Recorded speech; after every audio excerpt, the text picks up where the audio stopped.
I think I see a lot of people, women specifically, think that they need to do cardio. They need to do lots of cardio to lose weight.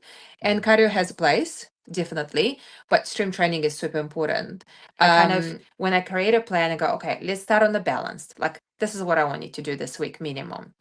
And then we watch how it affects them. Do they feel better or the same? Do they sleep better or the same? Your workouts is not for your weight loss. Your workouts is for your mental health and for your bone density. That's it. Well, got another great episode for us, guys. So, Anastasia is a Perimenopause Health Coach. Thank you so much for joining us. Super excited to have you on. We're going to get into a lot of things today about women's health, and you're coming to us from a different part of the world, and some great. We were talking a little bit before we started recording. Some great, obviously, experience with clients, kind of things that you've navigated through in life that I think adds an extra dimension to your coaching. And yeah, excited to get dive into it today. Thank you for having me. So I just thought we could kind of start off a little bit in, what did you when did you start specifically perimenopause like health coaching, and what brought you into that niche of women that you're serving out there? All right. So where do I start? I've been coaching for a while. I've had a couple of gyms doing, had strength and conditioning, personal training, all of that. And then slowly kind of realized that people need more than just fitness. They need nutrition, because nutrition is the key to everything. Nutrition helps you with performance. Nutrition helps you with weight loss. Nutrition helps you with weight gain. Whatever you need nutrition, right? Sure. If you want to feel better, sleep better, all of that. So that's been going for a while. And then I started having kids, gained quite a bit of weight myself, and needed to lose 30 kilos. So 30 kilos, what is it, 60 something pounds, 70 Sure. pounds?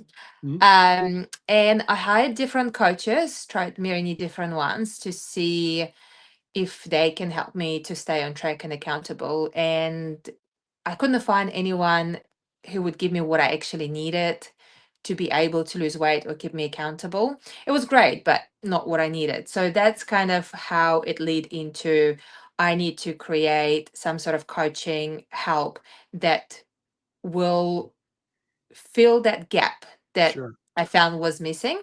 And so that's how I went and got diploma in life coaching, so in nutrition and all that stuff. As I was going through all of that, I was coaching men and women.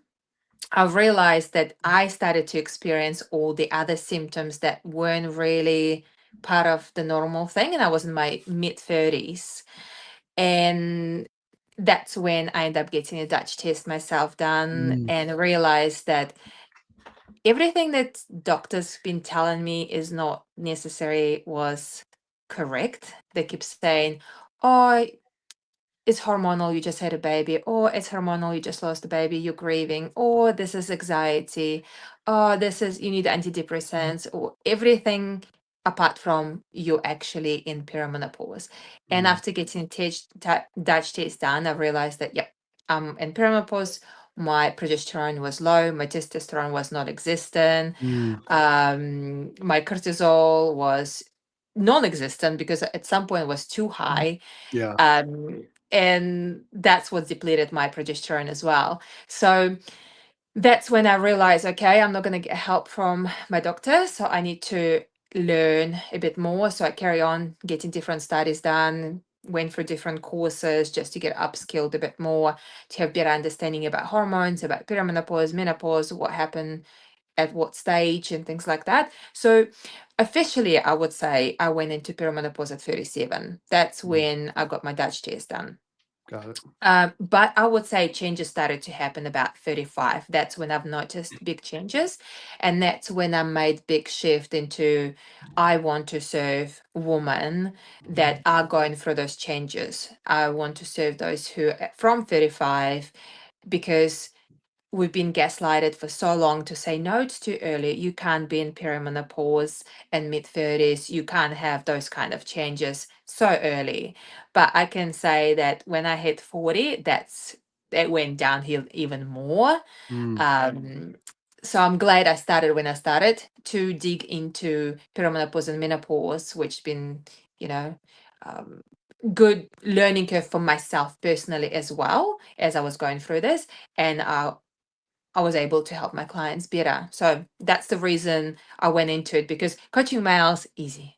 Let's say that. You just tell them stop eating shit, stop drinking beer every day, and you're gonna lose weight and you're gonna feel amazing. Yeah, Females, no. It's yeah, so they always say, I do everything right, I eat right, I exercise, and I feel terrible. yeah. So that's my reason going into it. No, I appreciate that. I think, for men out there, it's we're on a 24-hour hormone cycle. Women have a 24-hour and roughly a 28-day. So there's like all these overlapping of what's going on. I think it's the old adage, right? If there's more going on, more could go wrong. But I'm curious, just for the women out there that are listening in, women's health is a big focus that we want to get out through the podcast, as well. What was your experience like? What were you feeling? I think I'd like to break it down into maybe two questions. Like, one is what specifically were you feeling? I said, hey, I need to go get this tested. I need to check this out. And then maybe, second to that, if there's any different symptoms maybe that you didn't have, but you find other women that you work with do have. Well, my started with rage. That's what first started, rage. I was angry, like Mm, angry, losing my marbles completely. Anything would just wind me up. At that same time, I actually was diagnosed with ADHD because I was having severe anxiety that I've never had before. I started having panic attacks, end up in hospital. They thought I had a heart attack. I wasn't a heart wow. attack. I was just panic attack that I thought I was dying.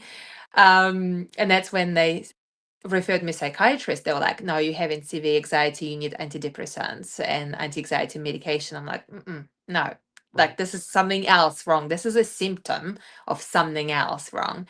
And they diagnosed me with ADHD. They were like, let's try meds. I tried, I didn't like it. I was like, I like my crazy me. I don't like the tunnel vision me. No. Sure. So that's my first symptom. Rage turned into anxiety and moved into panic attacks. And then, so for the next 2 years, I spent next 2 years, I spent time working with psychologists, figuring out why I'm having anxiety, how to deal with it, trying different natural herbs and all the medicines and things like that. And then I realized actually, that's perimenopause. That's because my progesterone depleted. That's, Mm, as you know, progesterone is a calming hormone that helps us to be happy and calm and sure. relaxed. And I didn't have it. So Right.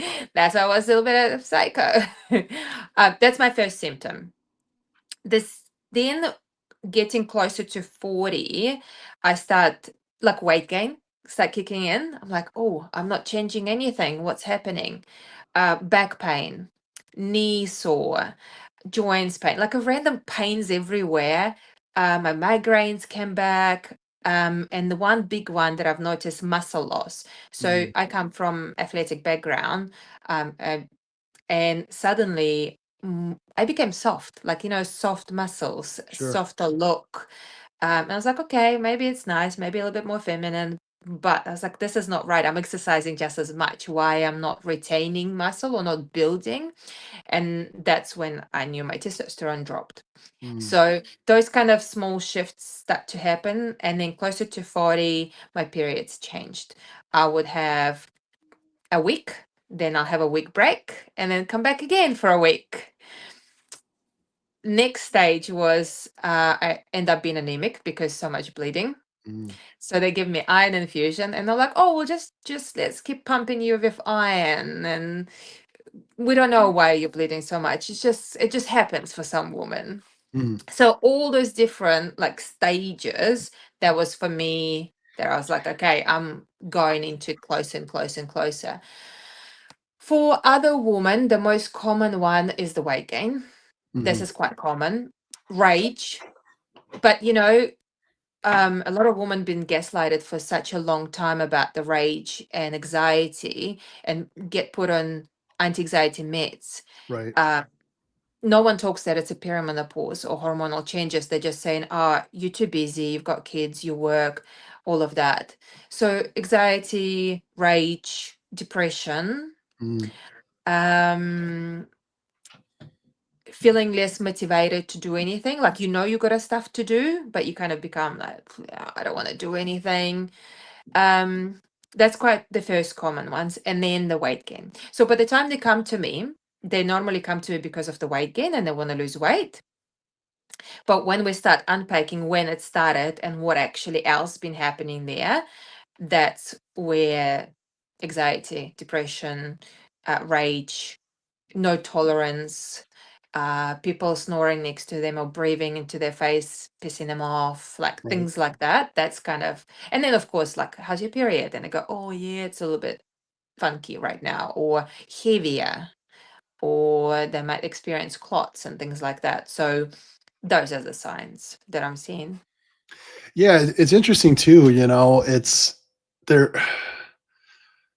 so many things to gather one's attention, but I'm just curious from your point of view or your perspective, like why is it you think maybe either women may uh not challenge it as much, or maybe they're kind of thrown off guard by those symptoms and maybe, kind of wait a while to take action. I mean, I think it's great that someone like yourself, um, has your profile and you're creating a lot of great educational content to hopefully help women. But why do you think so Mhm. many are caught off guard with that? Well, because we've been told for such a long time that being in perimenopause, even I even played with ChatGPT and I was like, give me a picture of woman pre-kids, woman with kids, and perimenopause and menopause. And when you get to a picture of menopausal woman, it's a gray hair, older lady with the stick. Hmm. So that's why a lot of people or women get off guard because I thought being in menopause, it's you grandma, right? You can't be in your mid Right. 30s going through perimenopause. And I tried to look back and when it happened to my mom. And I remember when we first moved to New Zealand, so 20 years ago, she would have been early 40s, early 40s. She was complaining about night sweats, but she didn't think it was night sweats because she was like, oh, I'm so hot here. I need cotton nightie. Because I keep asking, what do you want for birthday? And she's like, oh, just cotton nightie. Yeah. And I never thought of it of any, like why or what. But now looking back, I'm like, that's when it started for her. Night sweats Uh, about 43. So it means that she was already closer to menopause at that point. But she wouldn't know, and when she went to doctors, they just put her onto depressants, yeah. right? No, Because she was depressed. I think there's so many of those little signs, right? It's like, hey, just slow down and maybe ask some questions, press into it a little bit. Because I know just what comes to mind is I think a lot of there's a two women I know that come to mind recently that are friends, and they kind of connected with us and went through some testing. But short along, the one said, "Don't mention that name. I'm only 34 or whatever she is." She's like, because I said it might be perimenopause. She's like, "Don't ever say that." And I'm like, "Don't shoot the messenger." Like, and then I had another one Yeah. that they're both in great shape. They're active. They train multiple times a week. The other one's a competitive fighter, and testosterone was non-detectable in their blood work. And I'm like, is this an error? Like, reach back out to the testing company. Can you double check? Blah blah blah. It turns out it's not there, and it's like then you start talking about it, and you just see the tears of sadness and relief, and the Yeah. husband like, oh, like, okay, like we knew this was something because we did like a dual consult before they kind of went into like a treatment thing, and it was just like, wow, yeah, like you not that you want to judge somebody by the outside, but just looking at how fit and active and healthy they are, you just wouldn't really make that connection. Exactly, exactly. And the other common, actually, very common that women don't talk about, but I'm on many women's groups. So women started to talk about it. Like I read things, I'm like, oh wow. No libido. It disappears at mid-30s, which is quite young for a lot of Hmm. women, Hmm. but it becoming more and more common. They just don't talk about it, but now Right. they're starting to come out and talk. And that would be because of hormones. It's not because they're suddenly like too busy or kids or too tired. Of course, that Right. too. Sure. But it's literally there's not enough hormones to have a desire to Yeah, drive it. no, it's interesting because you brought up antidepressants and things of that nature, which could have their place for the Yep. for the right person, the right application. But I think to your point about overprescribing that, and then recently there was a form of a peptide therapy here in the States that the FDA approved for specifically, it's marketed to women for libido, and it works on the cognitive part of Oh libido. wow. And it's like, well, and again, traditional providers, like they can only do what they're trained to do or in their scope of practice. So I Yeah. certainly appreciate that. If they're not a functional medicine or more expertise in this area, they're just not going to know this. But I know several women, because one of the local clinics, great guy, great doctor, really, for general practice. But instead of texting hormones, they'll give that. And I'm like, well, maybe there's something like we're like overdriving the system, but we're not Yeah. fixing the other stuff. So it just came to my mind when you said that. So yeah, no, I appreciate that. Yeah, and that's how I guess it's how I approached my ADHD as well, like um it wasn't as noticeable when I was younger. Like looking back, yes, it was noticeable. Like I struggled through the school and all that stuff. Not because I was dumb, just because I didn't read the questions correctly or didn't pay attention, or I used to fall asleep because it was boring. I thought it was boring, but who knows? Sure.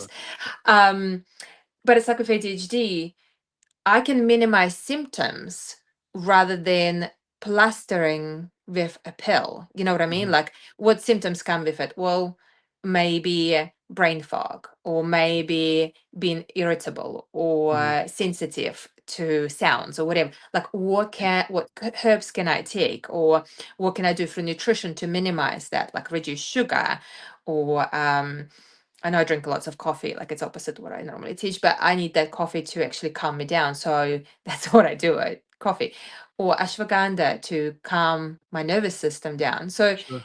and I see with a lot of medicine, it's quite often that it's a plaster.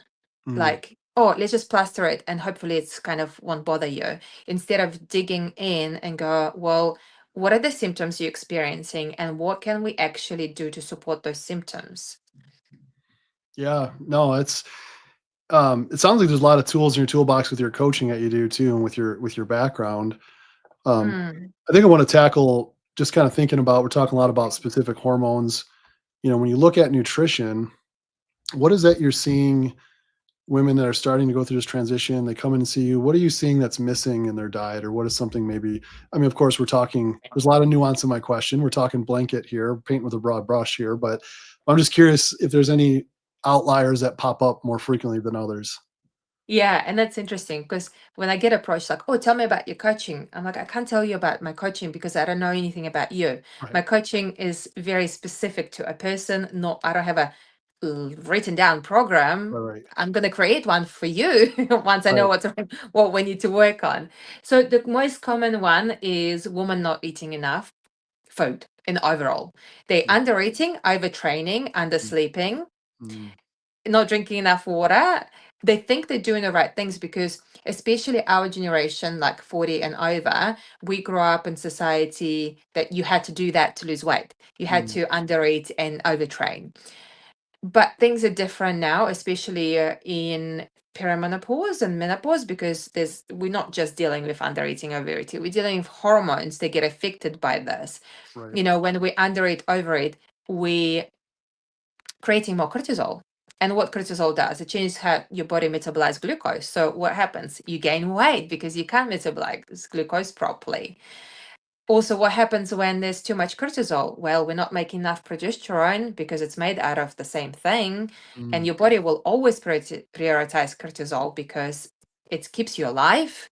Right. So it's like, oh, we don't need progesterone. And then we don't do enough progesterone, we cause estrogen dominance Mhm. because there's no balance. And then suddenly that's a weight gain in the hips, it's a weight gain in the stomach, it's all different issues that come with it. So that's a common one: under eating, overtraining, and not eating enough protein. But I'm quite careful about protein. I know we say eat more protein, eat more protein, eat more protein. Not everyone do well with high protein. Sure. Some people don't digest like red meat well, or don't Mhm. digest fats well, or Mhm. whatever. So it's always I kind of, when I create a plan, I go, okay, let's start on the balance. Like, this is what I want you to do this week minimum. And then we watch how it affects them. Do they feel better or the same? Do they sleep better or the same? Do they lose weight or gain weight? Like, look at all different things and then kind of go, okay, well, this protein amount is good for you, or this is maybe too much. And then we go, okay, well, let's do minimum 120 grams or something like that per day. So everyone is very different. And Yeah, that's how I look at things. But mainly, a lot of women come in, and when we start tracking their food, they actually get about 60 to 80 grams of protein per day. And that's less than my child would eat sure. probably. So trying to get them over 100 first and see how their body respond. So eat more, get more protein, get collagen in, and review their training as well. So if the training is not serving them, meaning if they're still feeling stressed, if they're gaining weight, then really just looking at, do we need to do less? Do Mhm. we just go back to yoga, walking, Pilates, things like that? Or just focus on the strength training, cut the hip running, bikes, whatever. Just depends. All Sure. depends where they're at. But yeah, mainly those things. Yeah, and I wanted to ask a couple follow-ups on nutrition because I'm curious. Um, First question is, why do you think they underreport?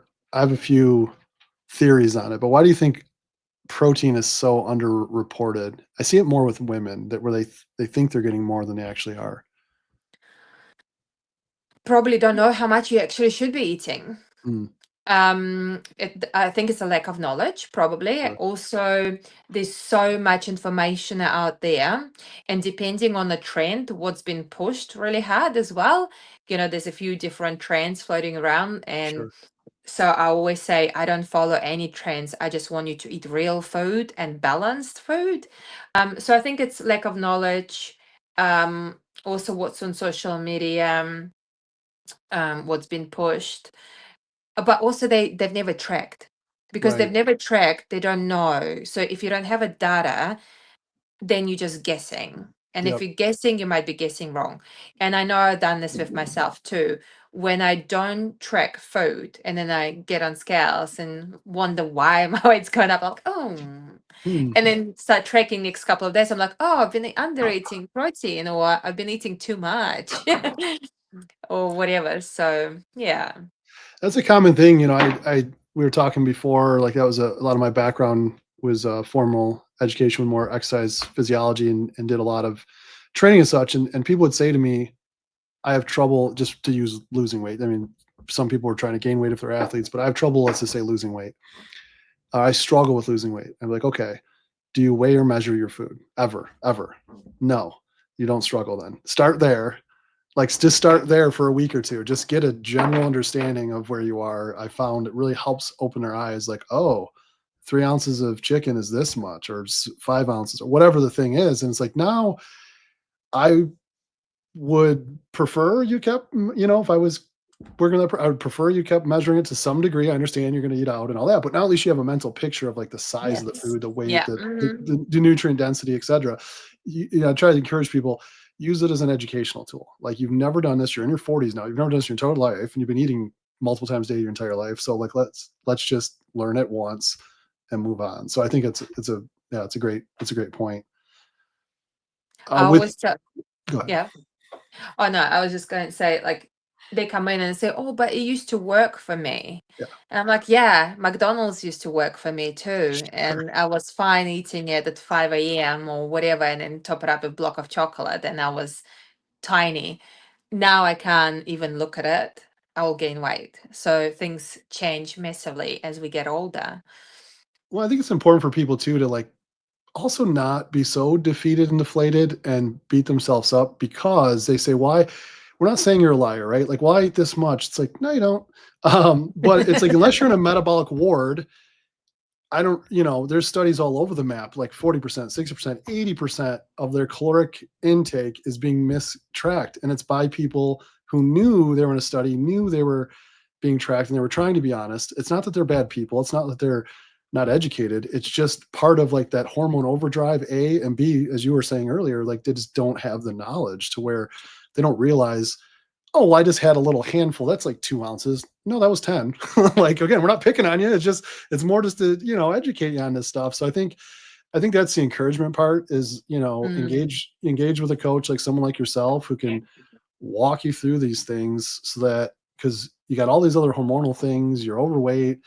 mm. Now what's that voice in your head? What's the thing you're saying to yourself in the mirror? Like, you're beating yourself up, and it's like, just time out. Give yourself a break. Let's pause and try to figure out how do we work through this? Yeah, yeah. Um, I did want to get a little bit into, with a lot of your background in the training side of things. I think it's a really great nugget for people to kind of tune into is, you personally went through that, and then you're coaching so many women through this. So just kind of high level, when you're, thinking about in your 20s, early 30s, I had a couple kids now, like now my 40s, like what is the training, again, we're still talking general, I know it's very individualized, but what are some of the training differences you see in women as they are moving through life? Like exercise. Yes, I'm sorry. Yeah, yeah. Exercise, have it be cardio or resistance training. I think it comes down to again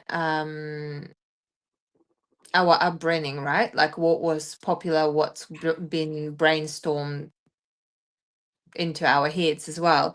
Um, I think I see a lot of people, women specifically, think that they need to do cardio. They need to do lots of cardio to lose weight. And Mm. cardio has a place, definitely, but strength training is super important. Um, I didn't do any strength training when I was younger at all. Mhm. Like I did MMA, so Okay. boxing, kickboxing, Nice. BJJ, all of that. So that's my background. We did a little bit of training before fights, to prepare for fights, just to give you that strength. But it was mainly cardio. Like you do the drills, you do the sparring, you do whatever, and then you go for a run before you go to bed. Like there was lots of cardio to stay certain weight as well because you had to. And then as I got older in my 30s, that's when I got into CrossFit and strength training. And now I can't even do CrossFit because it's too much for my body. Mm. I have to just literally do strength training, like machines or dumbbells or whatever, kettlebells or bars. And then Pilates is good, but my brain doesn't like it because it's boring. Sure. But it's good. It's good. So as you get older, walking and strength training are going to be very important. Walking is super underrated for Hmm. weight loss, but also for getting your cortisol levels down. Mm. So that's kind of my main recommendation for women. And I say, look, your your workouts is not for your weight loss. Your workouts is for your mental health Mm. and for your bone density. Hmm. That's it. So as long as you can change that mindset, you're going to benefit from it. Because if you keep focusing on workouts as a weight loss tool, you're going to be punishing yourself unconsciously, subconsciously, where you eat too much and you're going to go to the gym for a longer period of time Right. because you're like, oh, I ate that cake, I need to work out longer. And I've been Yes. through that myself, because you're kind of punishing yourself. You're like, oh, I need to create that deficit. But if you treat your workouts as mental health tool, helps me with anxiety, helps me with depression or whatever else they're experiencing, like helps with brain clarity, then you're using it as a pill. Like, this is Right. my medication that I need to take today. So I'm going to go and do it. If you know that strength training improves your bone density, then you go and do it because you don't want to be a fragile old lady. You don't want to broken hips when you're 80. You want to Right. be able to stand up without pain and things like that. So this is more, I look at it as medication. This is your medication. This is something that prescribed to you and you have to take it. That's it. If you want longevity, if you want a functionable lifestyle when you're older, you have to, this, like, it's investment or it's your insurance. That's a really, really great point, because I think we can easily brush over that, either if it's people who are in the health space trying to support others, or just someone who's just trying to work out. I think that's a brilliant point about, exercise being for your mental health and clarity and things of that nature and bone density, because I think you're 100% right. And if anyone, well, I don't think we know, because you just do the math. Like how many calories you're going to burn versus what you just ate in that cake. It's not going to work that way. Mm. But yeah, I think that's great. I mean, I used to have a saying. There was a group of us that in our another life competed in physique sports, so like bodybuilding, such, and getting really low body fat. And we'd say, like, if you're doing your cardio, to come and to lose fat, essentially, it's like emptying a pool with a coffee cup. It's like I mean, it's a little exaggerated, but it certainly helps with fat loss to a degree. But it's like, no, no, no, no, no. Like we need to have this whole thing kind of dialed in. So I think Mm. that's a great point that people really, when you reframe it that way, you're not putting all this positive, negative, good, bad. I got to go punish myself. So now you're associating punishing yourself with something that's supposed to, as you put it, like supposed to Yeah. be positive for that. And I think that's a really key takeaway, because like, hey, this is for just my being, right, to help me with this. So um yeah, I think the next thing I did want to kind of get into, because we're talking about nutrition, training, hormones, and we're going through life. How is it that you navigate those conversations with, you have all these hormones going on and you're trying to kind of find some some balance with a client. Insulin's probably all over the place where insulin sensitivity is, so cravings are bouncing around, all that. How do you shift that mindset relative to, dieting and weight loss, like during some of that hormone transition? Like what does that look like in your world when you're working with someone to that transition? Yeah. So normally what I tell them is that for your body to cooperate, it needs to feel safe, Mhm. meaning that it needs to be nourished and looked after and feel that's getting enough energy, that it's getting enough recovery, all of that. So in the first couple of weeks, we'll always focus on eating enough calories. So I always put them into maintenance or a little bit above to see how their body respond. So if they losing weight on maintenance, clearly they've been overeating. And it's like, okay, cool, that's going to be easy.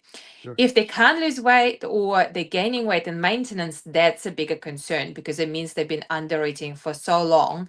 It means that doesn't matter what deficit I'm going to give them, we're not going to lose weight until we get body into that happy state. So that's where I look at the whole thing, go, okay, well, how much do you sleep? How much water do you drink? What exercise are you doing? How much are you eating? What are you eating?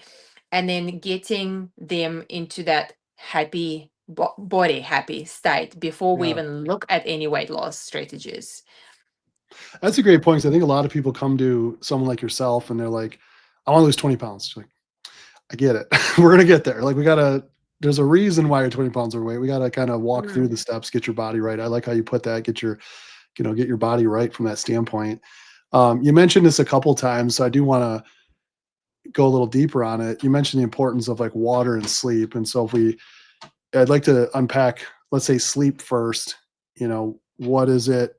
Is it restful sleep? Is it they're not sleeping enough? And then what are some things you try to do? Again, there's a lot of nuance in individual programming. I understand that, Mm. but just kind of generally, if someone's out there and they're struggling with sleep, and what are some things maybe that you've seen be But helpful? like, yes, yes, we want to have a sleep, but I can't really demand more sleep from mom with toddler, right? So Sure. just do your best, right? Don't stay up late just because you want to watch Netflix. Go and rest, because we know um our muscles grow in recovery, not during training, right? Right. So which means that if you don't give that rest to your body, then you're not recovering, and your brain needs that rest, like everything.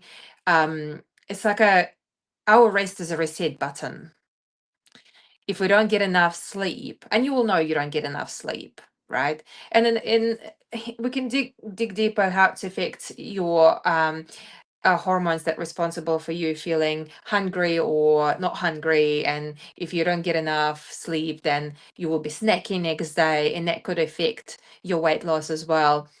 But it's not always just that case. And I think there's a bigger thing to sleep, and I don't think there's enough research on that either. But Mhm. I know even with myself, if I don't get enough sleep, I don't know why and how it's affected. When I wake up, I'm heavy on scales. Mm. I don't know why. I don't Mhm. know why my body retains water. Or maybe I didn't sleep long enough. Right. to breathe all that out, all that fluid. I don't know, but Sure. that's what I've noticed. When people increase sleep, they recover better, and the weight loss happens better. So maybe it's to do with your body feeling more safe. I don't Sure. know.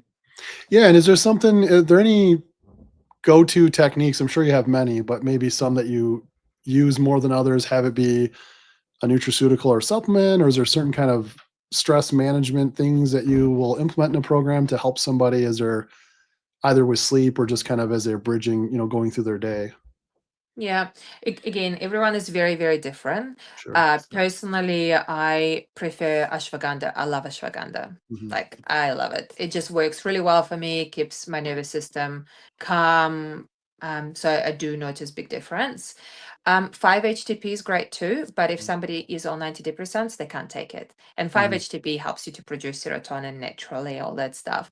So I do like to take that time to time, not always, time to time, and blocks. Sure. Um, Fish oil, important for females, especially because it helps with reducing inflammation, but also with the brain. And so potentially reduce a brain fog that's we experience in perimenopause. Same with vitamin D, great for immune system and for brain. Magnesium Yeah. and B complex and Sure. zinc. Those are kind of my favorite Yeah. ones. Of course, without proper testing and seeing Right. what else you might be lacking, Yeah. um, it's hard to know. But if somebody, comes in and say, I'm always sick, whatever, then you could be like, all right, well, D, zinc, vitamin C. Start with the basics. Yeah. Yeah, yeah, start with the basics. But normally, yeah, kind of start on something basic. Depends where they're at. If they don't feel stressed, if they say, "Oh, I have very good sleep and I'm calm," I'm not going to tell them like take ashwagandha, take 5-HTP. Like they don't need it, right? They're Sure. fine. But if somebody say, "I'm always tired" and things like that, yes, I say go to your GP, get some blood tests done, see what's going on. But normally, are you sleeping enough? Like, are you rested? Do you have check your B12? Right. Maybe start taking B complex just to top it up, whatever you might be lacking. But Well, I maybe think it's eating enough. yeah, a really important note for listeners out there too is check with a coach, because there are different formulations, if you will, of these different Mm. supplements too, and there's a lot of nuance. There's very little regulatory bodies in the supplement world, and so I think just it's important to talk to someone like yourself to figure out which one is going to be able to be bioavailable for my body, which one's going to be used. I think there's a lot of people with best of intentions, and they're trying it, but it doesn't work. But it's like goes back to the food example, like, well, we weren't really feeling it in the right form to kind of help you achieve that. So Yeah, if you're not eating right foods, if you're not eating enough, no amount of supplements or hormone replacement therapy gonna fix your issues. right. Well, I know you're really busy, and you got your own podcast that's coming up. We'll be sure for everybody out there to put in the show notes where they can find you, and all the information about your programs. Kind of as we wrap, if you had any words of wisdom, or maybe some quick tips or encouragement for the women out there that are listening in, and maybe they're kind of experiencing some of the things you talked about earlier today. Yeah, so if for someone who is not willing or can't afford to work with the coach, the one recommendation I have is make sure track your food Mhm. and eat enough. Don't worry about calorie deficit or anything like that. Eat enough of food for your maintenance. Make sure you eat whole foods. So anything that doesn't have a label, pretty much. All your meats, vegetables, fruit, whole grains, that's all fine. Reduce juices, reduce alcohol because it can impact how you feel, especially in perimenopause and hot flushes. Drink lots of water. The minimum kind of amount of water somebody should be drinking, I'll talk in kilos and milliliters. So you Sure. pretty much multiply your current weight in kilos by 30, and Mm. that will give you amount of milliliters you should be kind of drinking to top up that water.